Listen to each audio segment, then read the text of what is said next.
Si bien sus ejércitos dominaban los reinos colindantes, un pueblo orgulloso procedente del sur se alzó para vencer a sus jefes supremos y se convirtieron en los faraones negros de Egipto.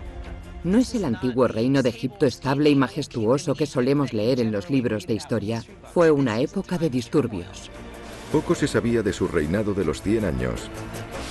Hasta ahora. Los arqueólogos han descubierto pistas nuevas en criptas enterradas. Asombroso. ¿No es increíble? Además de tumbas acuáticas recientemente exploradas. Me di cuenta de que había como oro disperso, que era una sepultura intacta. La constelación de sucesos que se dieron en este lugar es una locura.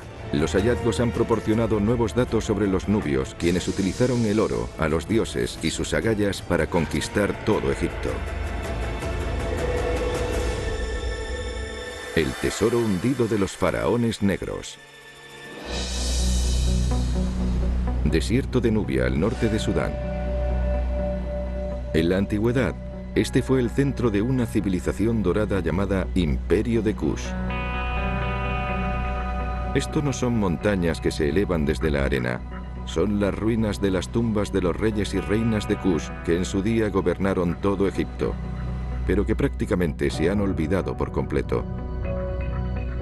Este es el cementerio real llamado El Kurru. Es uno de los muchos lugares donde los académicos pueden buscar pistas sobre la misteriosa cultura y la historia incomprensible del pueblo Kush. Fue lo que atrajo al arqueólogo Geoff Enberlin.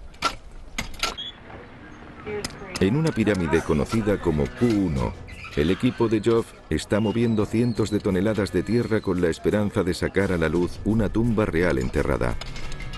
En su día, cientos de trabajadores se encargaron de construir este monumento piedra a piedra en honor a un único hombre poderoso. En la actualidad, nadie sabe ni siquiera quién era. En primer lugar, queremos averiguar el nombre del rey. Y en segundo lugar, esperamos que haya información adicional en el material que queda en la pirámide sobre dónde se sitúan en la historia hace más de 2000 años. Geoff no dispone de muchas opciones para seguir. A lo largo de cientos de años, la pirámide Q1 se ha deteriorado debido a la arena arrastrada por el viento y saqueadores en busca del oro nubio la han despedazado. Lo que ahora parece un montón de ladrillos, en su día se erigió a una altura 4 veces mayor.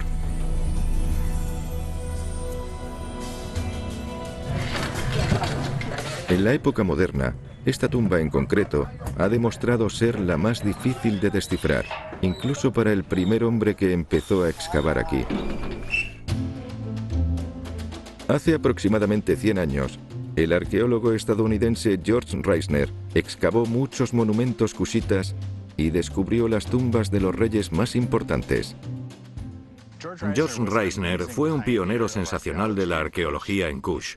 Comenzó en 1908. Trabajó hasta la década de 1930 en unas condiciones muy difíciles y sin embargo consiguió establecer una cronología básica no solo de los amplios periodos arqueológicos, sino de todos los reyes de Kush. Los colocó en orden y ese es el orden que utilizamos hoy. En el Kurru, Reisner llegó al fondo de todas las pirámides, salvo la Q1. El techo de la pirámide había colapsado, encerrando sus secretos en el interior. Después de perder a 5 hombres en una cueva cercana, Reisner decidió no seguir tentando al destino y volvió a casa. A veces, Geoff Enberlin piensa si debería hacer lo mismo. Cuando lees las notas de Reisner sobre sus excavaciones en el Kurru, al final de la temporada se tomó unas 2 semanas libres. Y hay una pequeña anotación que explica que su médico le dijo que tenía que dejar de preocuparse tanto. Y es algo que agradezco ahora, aunque solo excave una de las pirámides, porque hay un riesgo inherente. No se puede decir que esté exento de riesgos. Evidentemente, sin riesgos, no hay recompensa. Y Reisner descubrió en otras necrópolis reales que la recompensa podía ser asombrosa.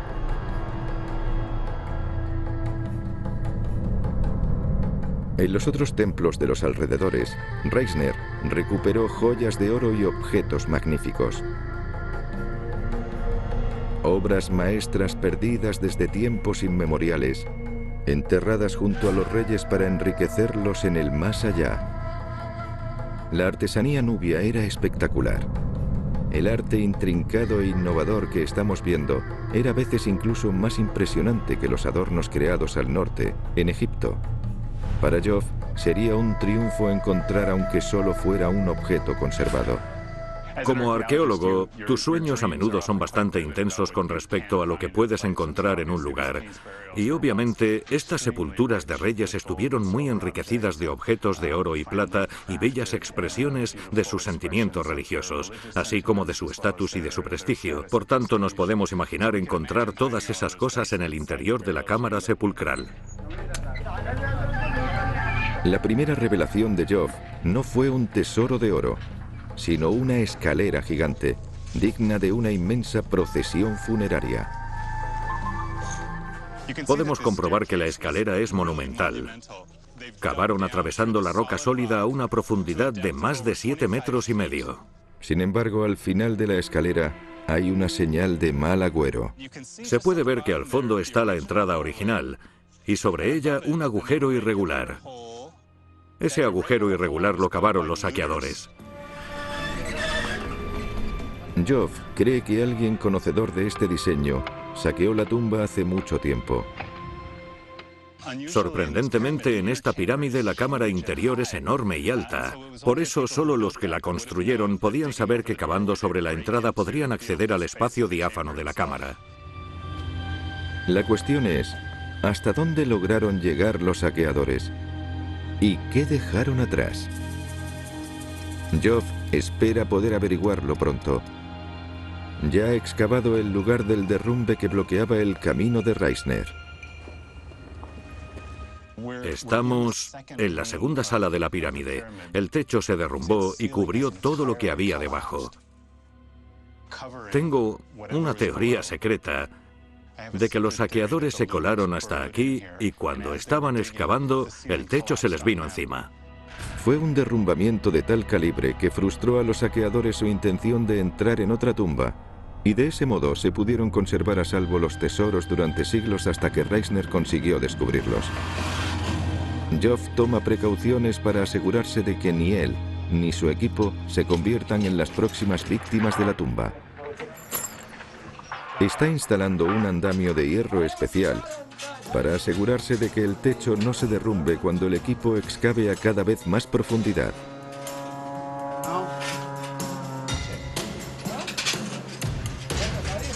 Si la estructura aguanta, podrían lograr lo que Reisner no logró. A medida que los arqueólogos actuales profundizan más en el pasado, utilizan herramientas nuevas que les permiten entrar en las pirámides que habían estado fuera de sus límites hasta ahora. Cuando el cementerio real de Nuri se construyó a orillas del Nilo, había aproximadamente 80 pirámides. Solo hay unas 300 o 400 pirámides en total en Egipto y Sudán, y muchas de ellas están concentradas en este lugar, lo cual es increíble. No hay ningún otro sitio en el planeta donde haya más. Nuri ha estado protegido por algo que normalmente se considera excepcional por esta zona, el agua. Piers Paul Chrisman es un arqueólogo subacuático. Es una de las pocas personas del mundo que puede ocuparse de una exploración en este lugar, ya que las cámaras interiores de las pirámides están inundadas. En la época en la que se construyeron las pirámides, la cuenca del río Nilo creció e inundó las cámaras sepulcrales bajo ella. En los últimos 25 años, el agua del interior de algunas de las tumbas ha subido casi 4 metros. Es una gran curva de aprendizaje saber cómo hacer algo que nadie ha hecho nunca. Excavar tumbas subacuáticas en mitad de este desierto. Mientras Geoff espera que el derrumbamiento del techo haya conservado el tesoro en el Kurru, Piers Paul cree que el agua de Nuri pudo disuadir a los saqueadores. Al estar bajo el agua, está fuera del alcance de la mayoría de la humanidad. Para descubrir si su corazonada es cierta, Piers Paul tiene que reunir la combinación adecuada de personas para lograrlo. Cuenta con un equipo especializado que incluye a un buzo profesional y a otra arqueóloga subacuática, Christine Romy. Evidentemente dije que quería venir y echar un vistazo a lo que había. ¿Cuántas veces se puede bucear en una pirámide? Y además, ¿cuántas veces se han sumergido las pirámides? Estratégicamente, una pirámide es un gran indicador de que bajo ella se encuentra enterrado algo muy valioso. Creo que el hecho de que estas tumbas estuvieran sumergidas les ha proporcionado un buen recurso de protección, ya que no había gente equipada para meterse y saquear una tumba sumergida en ese momento. Para su primera excavación, Pierce Paul ha elegido una pirámide situada en mitad de la necrópolis. En Nuri, donde se puede elegir entre tantas pirámides que hay en pie maravillosas, que están en buen estado y tienen un aspecto fabuloso, hemos escogido la peor, la más tosca y la más fea, que no sabemos ni si es una pirámide. Lo hemos hecho en parte porque es una gran curva de aprendizaje. Se cree que la tumba fue de Nastasen, el último rey enterrado en Nuri. Pierce Paul espera que una vez dentro encuentre pruebas de que así es. Es apasionante bajar por la escalera que conduce al agua, justo en el exterior de la entrada de la tumba de la pirámide. Puedes notar tus latidos. Tus pies tocan el agua, y fuera de la pirámide el agua está fría, a unos 4,5 grados. Está muy fría. Y tienes que decirte a ti mismo, sé que todo va a ir bien, estamos preparados para esto. Y en realidad prepararte para ello es respirar profundamente y seguir. Cuando sales a la superficie del agua, en el interior de la tumba, apagas la linterna y te quedas quieto. Sabes realmente que estás en una tumba. Tienes un elevado estado de conciencia en el momento en el que tu cabeza se sumerge y empiezas a atravesar esa rampa de acero de la cámara y te das cuenta de la gravedad de lo que sucede. Tienes que orientarte por esa primera cámara para llegar a la bolsa de aire de la segunda cámara y todos tus sentidos están al 110%. Estás totalmente conectada e intentas averiguar qué va a pasar a continuación. Es la primera vez que alguien entra en una tumba sumergida. De vez en cuando oyes una piedrecita caer en el agua y te devuelve a la realidad del hecho de que estás a varios pisos bajo la superficie, en una cámara de piedra, atada a una cuerda que te suministra oxígeno desde la superficie. En plena oscuridad, el equipo necesita una forma rápida de salir por si algo sale mal. Llevamos una cuerda desde la mitad de la tumba, desde el punto más alejado a la salida, y ponemos estas pequeñas luces intermitentes azules y verdes. Mientras estén en el agua, seguirán parpadeando. Si no tienes nada más en esta tumba, tienes un plan de escape. Una vez tomadas las precauciones, Pierce Paul y Christine comienzan a explorar la tumba. Todo nuevo descubrimiento que se consigue en Sudán brinda oportunidades para ayudar a corregir un gran error que el famoso pero imperfecto arqueólogo George Reisner cometió contra el pueblo africano. Durante el tiempo que estuvo en el país, excavó la rica cultura local de sus anfitriones africanos. Estuvo extrayendo la historia africana del suelo, pero lo hizo en una época en la que los delirios racistas y la superioridad étnica empañaban su juicio científico. A pesar de quedar asombrado ante las pirámides que excavó, se negó a creer que las podían haber construido los antepasados de los africanos negros que veía a su alrededor. Ni siquiera cuando tenía pruebas claras de la verdad ante sus ojos. En 1916, el equipo de Reisner descubrió unas bellas estatuas de granito de los grandes reyes cushitas con rasgos que se asemejaban enormemente a los africanos negros. Reisner sostuvo que no eran imágenes exactas. En cambio, en sus artículos académicos afirmaba que los reyes y los constructores de todos los monumentos cushitas debieron ser extranjeros de tez clara. Creo que simplemente desafía de manera radical algunas de sus opiniones sobre lo que la gente en Sudán era capaz de hacer y que se encontró con que de repente era muy difícil interpretar las pruebas. Fue un reto enorme que no pudo superar. Reisner no fue el último o el primero en subestimar a los cushitas. Hasta hace poco tiempo, la mayoría de los arqueólogos representaban Kush como algo poco más que un estado sometido dentro del imperio egipcio. Una fuente de oro en periodos de paz y de trabajadores capturados y esclavizados durante la guerra. Sin embargo, una nueva generación de académicos está descubriendo una realidad más precisa y fascinante. El imperio kushita estaba mucho más avanzado de lo que se creyó anteriormente. Uno de los principales yacimientos nubios se asientan a unos 270 kilómetros río abajo de la necrópolis de El Kurru, en la ciudad de Kerma, Sudán. Sobre el paisaje se cierne una estructura enorme y compleja llamada Defufa. Es un templo kushita, construido aproximadamente en la misma época que los egipcios crearon sus primeras pirámides y los bretones Stonehenge. Según el arqueólogo Salah al-Din Mohammed Ahmed, eso lo convierte en una de las edificaciones más antiguas existentes. La Defufa se encuentra en medio de la antigua ciudad de Kerma, que fue una de las ciudades más antiguas de África. La ciudad se remonta a 2500 años antes de Cristo, hace más de 4000 años.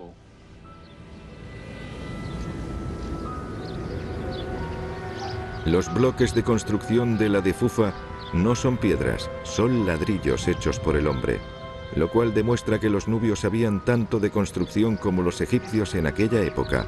Asimismo, cerca de Kerma, un inmenso cementerio que conserva costumbres funerarias elaboradas pone de manifiesto una civilización que ya estaba muy desarrollada en el año 2000 a.C., cuando su vecino más conocido, Egipto, se unía en un imperio liderado por un faraón. En un principio, las dos naciones emergentes eran aliadas y forjaron una relación mutuamente beneficiosa. Solía ser una relación basada en el comercio, y prueba de ello son las representaciones de las tumbas egipcias que muestran a personas de Sudán que rinden tributo, como se ha caracterizado siempre a Egipto, con objetos como pieles de leopardo, monos, piedras preciosas. Gracias a su ubicación en el Nilo, Kerma se convirtió en un próspero núcleo comercial entre el África subsahariana y Egipto, canalizando el ébano, el marfil y animales exóticos hacia el norte. No obstante, la ascensión al poder de Kush realmente estuvo impulsada por una cosa: el oro. Sus vecinos egipcios tenían un apetito insaciable de joyas, ataúdes de pan de oro y máscaras funerarias del tipo que hizo famoso al rey Tutankamón. Gran parte de ese oro se obtenía en las minas de Kush. Los egipcios conocían históricamente Kush como la tierra del oro, y la mayoría del oro del Estado egipcio procedía de Nubia, y gran parte llegaba de esta zona y también del desierto oriental hasta el este de Kerma.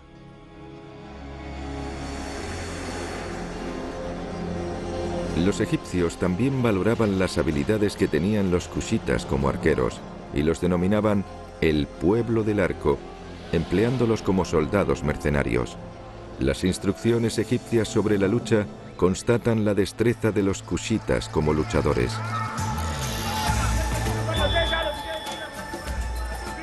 Una tradición que sigue desarrollándose actualmente en Sudán.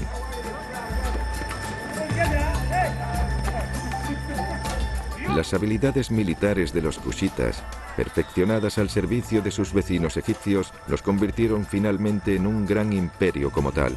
Los kushitas comenzaron poco a poco con incursiones por la frontera para expandir su territorio. Eso enfureció a los egipcios. Aproximadamente en el año 1500 a.C., el faraón egipcio Tutmosis I invadió Kush para acabar con la creciente amenaza y conseguir acceso directo al oro que codiciaba. Su ejército marchó hacia el sur hasta que llegó a una colina de arenisca llamada Jebel Barkal, o Montaña Pura, la cual se convertiría en uno de los lugares más sagrados y disputados en la historia del mundo. Jebel Barkal ha sido durante mucho tiempo un referente en la antigua carretera que sigue el río Nilo. Sin embargo, esta montaña fue mucho más que un hito, tanto para los kushitas como para los egipcios. Gran parte de la mística de Jebel Barkal se deriva de una insólita torre natural separada de la montaña que se eleva a casi 76 metros de altura. Para los kushitas, la forma fálica del pilar la convirtió en un símbolo de creación y fertilidad. Y según el arqueólogo Tim Kendall, los egipcios añadieron más capas de importancia a la torre de arenisca. Lo que hizo que esta montaña fuera tan poderosa y significativa para los antiguos egipcios fue el hecho de que tenía un pináculo gigantesco en forma de aguja en la cara sur, que les recordaba a muchísimas cosas y que tenía un significado religioso importante. Por un lado, parecía una cobra alzada. Por otro, un rey en pie, Osiris, el primer rey mítico de Egipto.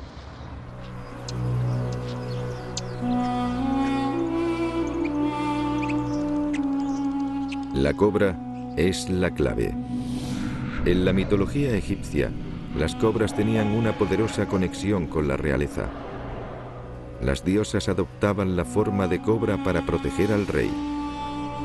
Por esa razón, aparecen en las coronas de los faraones, entre ellas la del rey Tutankamón.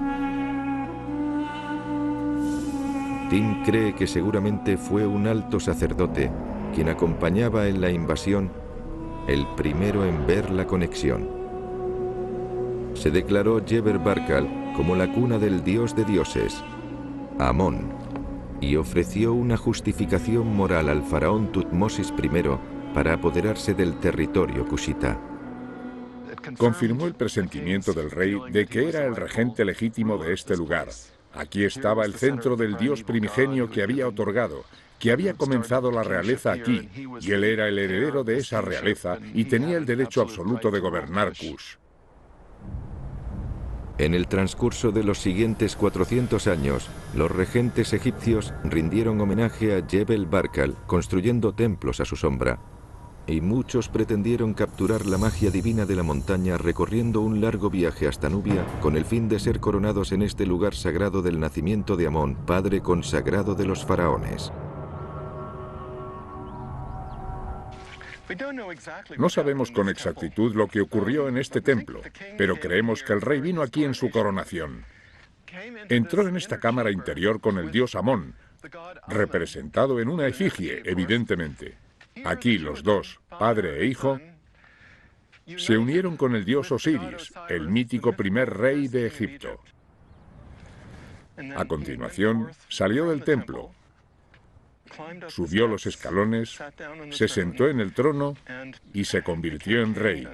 Se levantó y se situó en el porche, mientras la multitud del exterior lo recibía como el nuevo dios viviente.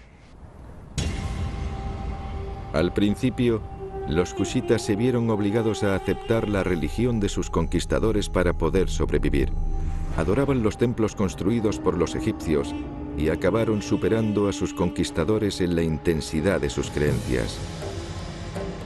La realidad cushita comenzó a construir sus tumbas en forma de pirámides y las joyas de oro encontradas en esas tumbas dan testimonio de su devoción por los dioses egipcios. Isis, Hathor, Amón en forma de carnero. Todo ello lo encontró George Reisner en las tumbas cushitas. Adoptaron una visión del mundo que llevaba mucho tiempo establecida y consideraron que encajaban a la perfección con ella. Durante 300 años, los egipcios ocuparon Kush e impusieron el culto a Amón. Jebel Barkal era el epicentro de ese fervor fundamentalista. La montaña encendió la chispa, que con el tiempo incendiaría Egipto y convertiría a los cushitas en faraones.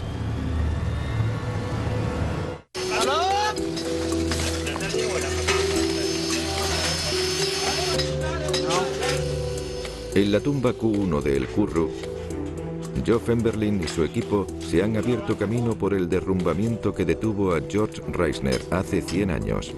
Para los miembros sudaneses del equipo, como el capataz Mansur Mohamed Ahmed, este es un suelo verdaderamente sagrado. Estos son mis ancestros. Mi cultura y mi civilización proceden de ellos. Yo soy parte de ellos. Llegamos tarde. Deberíamos de haber observado y aprendido de ellos hace mucho tiempo. Están al final de su temporada de excavaciones y los fondos de Joff se están agotando, pero de repente se han encontrado con un hallazgo que lo va a cambiar todo. Todo el tiempo nos preguntábamos si habría 2 cámaras funerarias o posiblemente 3, y descubrimos una entrada a una tercera cámara funeraria interior. Podemos ver el contorno de la entrada perfectamente conservada y que va a dar a lo que fue la última cámara funeraria de esta pirámide. La última cámara, que podría contener un tesoro de objetos funerarios o de huesos de un rey. Sin embargo, acceder a ella lleva tiempo. Un tiempo del que no disponen Joff y su equipo. La ubicación de la tumba revela una pista importante sobre el rey desconocido que la construyó. No sintió ninguna modestia con respecto a su lugar en la historia. Construyó su sepulcro justo al lado de la tumba de uno de los reyes cushitas más importantes. En esta plataforma estuvo el cuerpo de Pille, el rey africano negro que conquistó Egipto. En el año 700 a.C., unos 800 años después de la invasión, Egipto se retiró de Kush. Los nuevos imperios del reino de Tutankamón y Ramsés II se habían sumido en el caos. Los jefes militares de Libia querían el control del norte, mientras que los sacerdotes de Tebas intentaban mantener unido el sur. Los sacerdotes temían que se destruyera su culto a Amón. Sabían que su supervivencia dependía de volver a unir la nación dividida. Así pues, los sacerdotes egipcios suplicaron ayuda a una fuente totalmente sorprendente: su antigua colonia, Kush. Ahí, el joven rey Pille escuchó su súplica. Era un seguidor devoto de Amón y estaba dispuesto a luchar por su dios. Prometió repeler a los reyes libios, muy seguro de que Amón estaría de su lado y no podría perder. Sus ejércitos avanzaron hacia el norte por el Nilo, hasta Tebas. Dijo a su ejército: ensartad el arco y soltad la flecha. Que el pueblo de la tierra del norte pruebe mis dedos.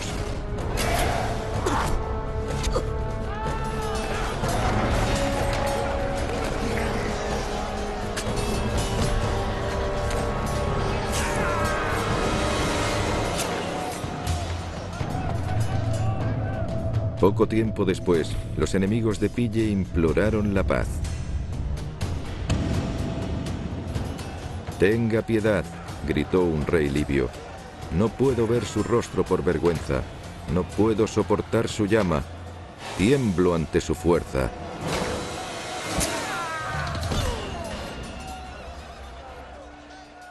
El hecho de que Kush pudiera conquistar Egipto fue realmente una historia de David y Goliat. Egipto contaba con enormes ciudades, inmensos templos, cantidades ingentes de personas, mientras que los asentamientos de Kush estaban más dispersos. Así que intentamos averiguar cómo fue posible que consiguiera acumular ese poder militar. En uno de los acontecimientos más sorprendentes de la historia, el rey kushita Pille y sus sucesores se convirtieron en la 25ª dinastía de Egipto. Su reinado fue muy diferente a cualquier otro anterior o posterior. Los faraones kushitas controlaron más territorios que ninguna otra dinastía.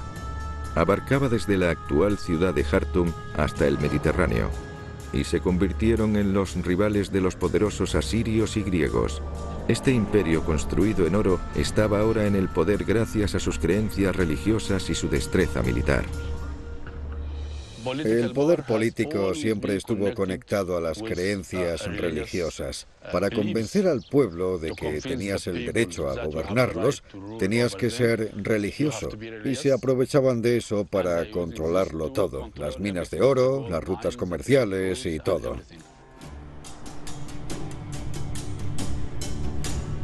Pille reinó desde Kush durante aproximadamente 12 años, antes de entregar la corona a su hermano pequeño Sábaco. Ambos ganaron fama de líderes fuertes y piadosos. Se hicieron famosos por su piedad y su magnanimidad. Por ejemplo, no asesinaban a sus prisioneros, los perdonaban, los ponían a trabajar, a cavar canales. Eran unas características totalmente inusuales en los antiguos reyes. Pille y Sábaco allanaron el camino a otro faraón cushita, Taharko, quien luchó contra los enemigos de Egipto más allá de las fronteras del imperio. Aproximadamente en el año 700 a.C., llegó incluso a salvar Jerusalén y el templo del rey Salomón de un asalto de los asirios. Debido a este acto, que está registrado en el Antiguo Testamento, los historiadores hebreos elogiaron a Taharko como el salvador del pueblo. Al igual que los regentes egipcios, Taharko se vinculó a la montaña sagrada. Sin embargo, puso su propio sello en el lugar sagrado. Una inscripción que en su día estaba cubierta por láminas de oro. Era la declaración de Taharko de su propia divinidad y un mensaje desafiante dirigido a los asirios. Los llamaba beduinos. Yo, Taharko, el buen Dios, el rey del Alto y Bajo Egipto, que vivirá eternamente, he destruido a los beduinos de Asia y he reducido a los habitantes del desierto de Libia.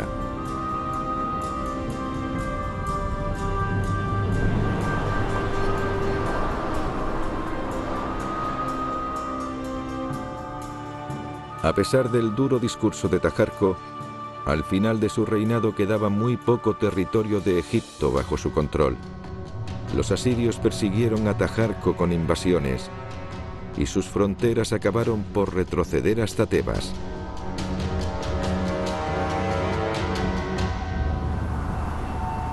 Sin embargo, Jebel Barkal continuó bajo el control cushita. Y allí, según Tim Kendall, Taharko eligió un lugar especial para ser enterrado y pasar la eternidad, repleto de importancia religiosa y astrológica. Si subimos a la cima del Jebel Barkal, podemos ver la pirámide de Taharko a lo lejos. Y el día de Año Nuevo, que era más o menos el 31 de julio, el sol parecía elevarse directamente sobre la tumba del rey. 3 meses y medio después, si subimos a la cima de la pirámide de Taharko mirando hacia Jebel Barkal, el sol se pone directamente sobre el pináculo y el pináculo parece el dios Osiris. La puesta de sol simboliza la muerte del dios. Es exactamente en la época en la que el Nilo mengua, cuando la fertilidad concluye y el dios está destinado a morir. Así pues, nace el día de Año Nuevo. Muere 3 meses y medio después, cuando el Nilo merma, resucita cada año y vuelve a nacer millones de veces un año tras otro. Después de que Taharko se enterrara aquí, decenas de miembros de la realeza nibia lo siguieron. Finalmente, Nuri se convirtió en la mayor necrópolis de pirámides de Kush. La constelación de sucesos que se dieron aquí es una locura. Tenemos las pirámides, tenemos las cámaras funerarias, probablemente sin excavar. Tenemos decenas de reyes, decenas y decenas de reinas, princesas y príncipes. Sin embargo, no sabemos prácticamente nada de ellos, de su época, de su lugar, de este momento. Pierce Paul está empezando a desvelar los secretos de Nuri, pirámide por pirámide. En las profundidades de la cámara funeraria, busca cualquier indicio que confirme que esta fue la tumba de Nastasen, un monarca cushita que derrotó una invasión del Alto Egipto. Cuando Pierce Paul y Christine entraron en la tercera cámara funeraria interior, consiguieron la prueba que necesitaban. Creo que está pintado de cáscara de avestruz. Ah, no, es un fragmento de un Shapti. Un Shapti, una pequeña estatua destinada a ayudar al rey en el más allá y que porta el nombre de Nastasen. Afortunadamente, a los antiguos nubios y egipcios les gustaba poner su nombre en las cosas, porque si se olvidaba su nombre era como si no hubieran existido. El equipo encontró 6 Shabits con el nombre de Nastasen, pero ese es solo el principio de lo que su tumba sigue escondiendo. Creo que el gran momento de comprensión de lo que teníamos realmente en la pirámide de Nastasen fue cuando Pierce Paul me dirigió hacia la tercera cámara de la parte posterior. Estábamos enfocando con las linternas a nuestro alrededor y señaló un pequeño nicho en la pared posterior y la luz de la linterna captó trocitos de oro en el nicho que llevaban ahí siglos y siglos y siglos. Fue increíble. Fue cuando me di cuenta de que había como oro disperso, que era una sepultura intacta. La lámina de oro del nicho revistió en su día estatuillas que acabaron por disolverse en el agua. Sin embargo, es el agua la que seguramente garantice que había algo en el nicho. Por lo general, cuando encontramos un nicho en una tumba, está vacío. Alguien ha estado ahí antes que nosotros. Si alguien hubiera estado en esa tumba para robarla, lo lógico es que se hubiese llevado las cosas doradas que había en la repisa. Estas motas preciosas podrían ser el indicio de que hay algo más en la cámara funeraria, algo incluso más insólito que el oro. En medio de la tercera cámara hay un montículo enorme y está rodeado de piedras. Concuerda mucho con el tamaño de una persona. Mide aproximadamente 1,80 m de largo y 1 metro de ancho, y tiene una pila de piedras alrededor. El montículo de arenisca podría ser el sarcófago de Nastasen, pero el equipo tendrá que esperar hasta la próxima temporada para averiguar si el cuerpo momificado del faraón sigue tendido en el interior. Es increíble tener la esperanza, que quepa la posibilidad de que algo como una tumba intacta y su rey estén ahí. Eso es increíble. Piensen en la última y gran cámara funeraria intacta que se excavó en el antiguo Egipto. Fue la de Tutankamón. Esa fue la última gran cámara intacta. Ahora multipliquen a Tutankamón por todos los faraones que se enterraron en Nuri, y el resultado es pasmoso. Pierce Paul espera que la tumba de Nastasen ayude a resolver un misterio que lleva décadas intrigando a los investigadores. ¿Por qué su última voluntad fue que lo enterraran aquí? Después de Nastasen y después de 400 años de reyes enterrados en Nuri y seguramente cientos de años de reyes enterrados en el Kurru con anterioridad, las cosas cambiaron. Se trasladaron al lugar donde estaban enterrados los reyes. Algo sucedió ahí. No se elige y se cambia sin un motivo. Así que quizás podamos saber sobre ese cambio y sobre los cambios que se produjeron en el reino de Kush en aquella época. Han pasado aproximadamente 100 años desde que se descubrió la tumba de Tutankamón. Sin embargo, los arqueólogos siguen esperanzados y buscando. Y durante ese proceso continúan descubriendo nuevas revelaciones sobre esas antiguas culturas. De regreso a El Kurru, el descubrimiento de la tercera cámara, la cámara funeraria, ha emocionado a todo el equipo. Si bien lo que acaban por encontrar en el interior no es lo que ninguno se esperaba. Una tumba vacía, inacabada y sin utilizar. Es una señal de que los feudos políticos pudieron dividir a la familia real kushita. Esta pirámide es bastante posterior a las demás pirámides descubiertas aquí en el Kurru y plantea una pregunta interesante sobre cómo encaja en la historia de Kush. La pirámide no utilizada podría significar que el poder se trasladó a otro lugar antes de que se enterrara al rey. Es gratificante encontrar tesoros, al igual que la historia que se puede contar por lo que no se ha encontrado. Se puede tratar de un descubrimiento en el sentido de encontrar algo espectacular, de encajar todas las piezas del puzzle que te ayuden a entender otra época y otro lugar.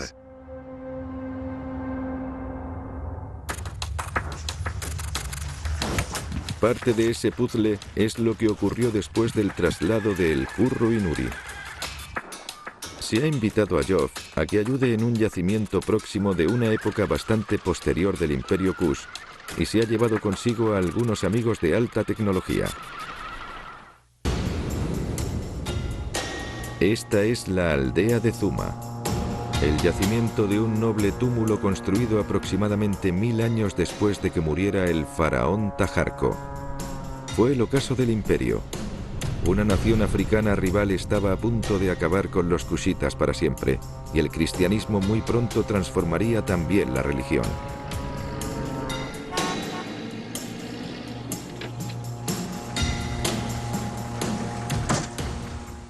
Hola, Joff. Sí, Mahmoud. Hola, Joff. ¿Cómo estás? Me alegro de verte. Tengo algo aquí para que veas. Acompáñame. En Zuma, el amigo de Joff, Mahmoud Al-Tayed, ha hecho un importante descubrimiento. Geoff, ahora nos estamos aproximando a la cámara funeraria. Vale. Te la enseñaré. El diseño de esta tumba de arenisca blanca es diferente al Q1. Aquí un túnel conduce hasta un pozo con cámaras funerarias debajo.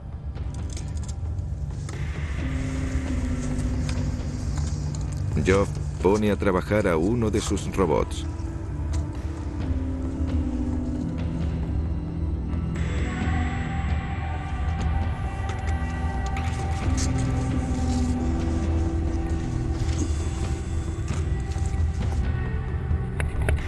Aquí no hay oro.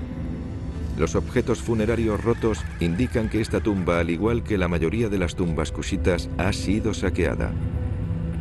Sin embargo, para los arqueólogos sigue siendo un tesoro de pistas sobre esta cultura misteriosa.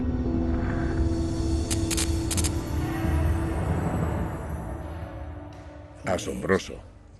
¿No es increíble? Vale, ahí detrás tenemos una jarra de cuello largo. ¿Es otra variedad de jarra de cerveza? Vamos a desplazarnos hacia la derecha. Hay una olla al lado de una copa. ¿Y qué hay dentro de la copa? Es una piedra. Que ha caído perfectamente dentro de la copa. Sí. Vaya. Parece como si la pared de ladrillo y argamasa se hubiese construido ayer, pero es tan antigua como la tumba y ha estado protegida de los elementos durante 1500 años. Voy a ver si conseguimos una buena visión de la sepultura en sí.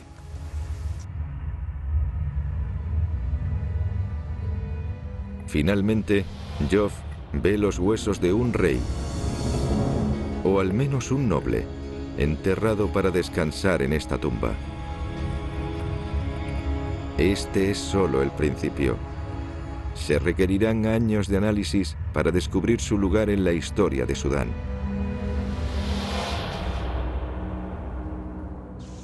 Soñaba con descubrir algo extraordinario. Y realmente ha sido fantástico hacer tal hallazgo. Un sepulcro de reyes. Si pudiera hablar con él, le preguntaría, ¿quién eres? ¿Y qué importancia tiene este lugar en el que estás ahora enterrado? Es un descubrimiento de la calidad que soñábamos. Y me ha alegrado mucho que Mahmoud lo haya compartido con nosotros. Evidentemente, me habría gustado hacerlo a mí. Proporciona un gran modelo de lo que podríamos descubrir aquí, en el Kurru.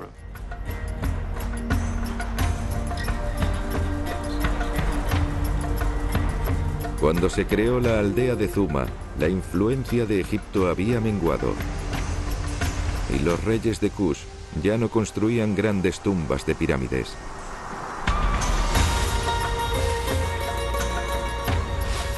Su cenit como faraones duró menos de un siglo. Pero en ese breve periodo, este pequeño reinado derrocó a un gigante y ocupó su lugar entre los grandes imperios del mundo antiguo.